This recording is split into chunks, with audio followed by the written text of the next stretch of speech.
Today, we're discussing time spent on parents and oneself. After all, who truly cares except parents? Jiro learned, hold on to dreams, what if they come true? Sunny says moving to a nice area is fine, but for now, I'm staying put. That way I can quickly handle gang issues, because as long as I'm here, my underlings will feel safe. Speaking of love, Jiro suddenly recalled something his dad once said. It was quite a gem. But that's easier said than done.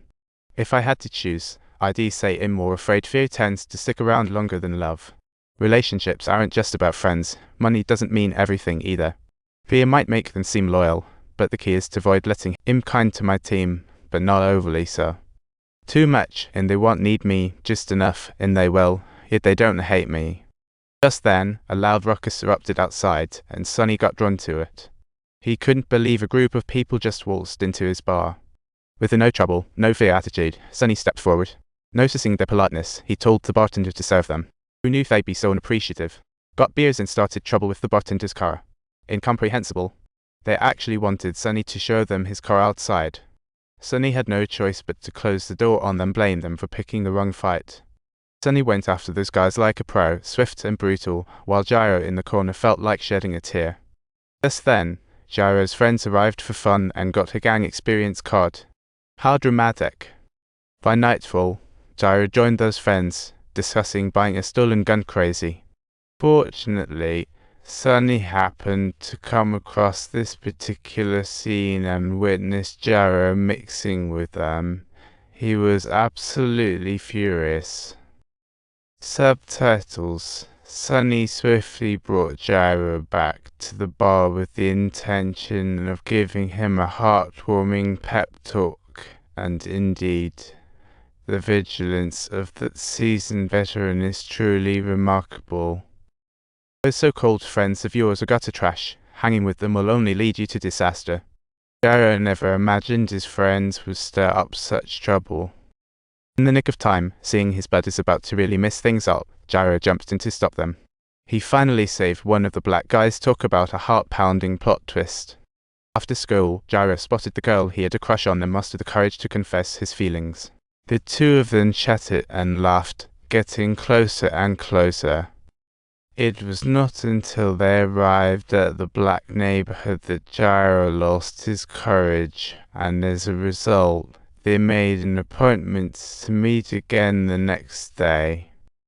He told Sonny his love secrets, and surprisingly, Sonny offered his car. What a twist! Sonny's intentions were crystal clear. He was treating Jiro like his own son, asking him to make a good impression on the girl. Jiro was quite obedient. Once they reached the date spot, he hopped out and locked the door, all buoyed up with expectations. Little did he know, he was met with a surprise kiss from the girl, and in a fit of rage, he quipped at Jiro, didn't he find it strange to beat up a bunch of punks? Subtitles. Jiro felt a bit confused. Was it a crime for him to try to break up a fight? But the girl's brother jumped in. This has nothing to do with me. Stop spinning tales. Turns out her brother was involved in the fracas from yesterday. Jiro was at a loss for words, and even the girl he loved didn't believe him. What a twist. With a heart full of sadness, he wept as he trudged back to the neighborhood, only to find that his father was watching from the upstairs window, observing everything clearly. Concerned, his dad asked, "How's it going?" To which Jiro could only sigh, just not meant to be.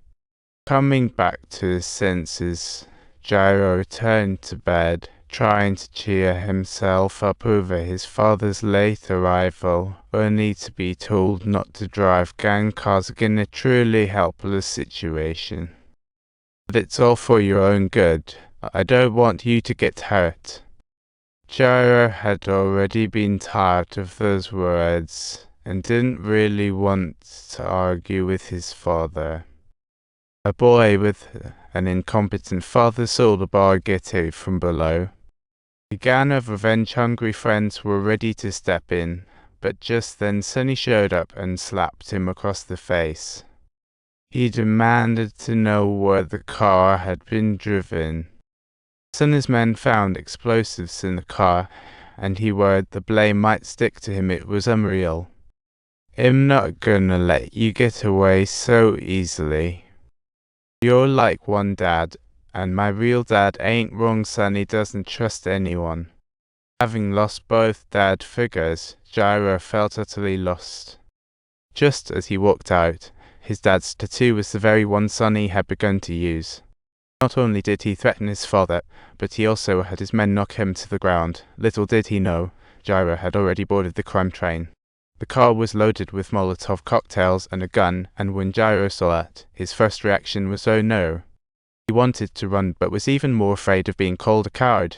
What a dilemma. At that moment, all he could hear was Sonny's voice, reminding him to be cautious, not lose confidence, and maintain his mental composure. Jiro was luckier than most, because at the next intersection, Sonny swooped in to forcibly take him away. He warned those lawless to back off from Jiro. Back in the neighborhood, Jiro learned from Sonny's men that a black girl had just come looking for him. Subtitles. Jiro finally came to realize that he had wrongly blamed her, as it turned out that her brother had confessed the truth. He urged the girl to hop in the car, fearing those lowlifes might take her brother's life. When they arrived at the black neighborhood, they then realized it was already too late. The entire tragedy, like a divine play, unfolded before their eyes. Jiro ran with all his might, internally shouting that he was saved. He had to find Sonny to thank him. When he got back to the bar, it was packed, and he struggled to weave through the crowd to wave to Sonny. Sonny waved back at him, and Jiro looked around to see everyone was all smiles. But that's when he noticed one face in the crowd, utterly devoid of joy, just hatred. And then the gunshot rang out, and Sonny fell. What a dramatic moment.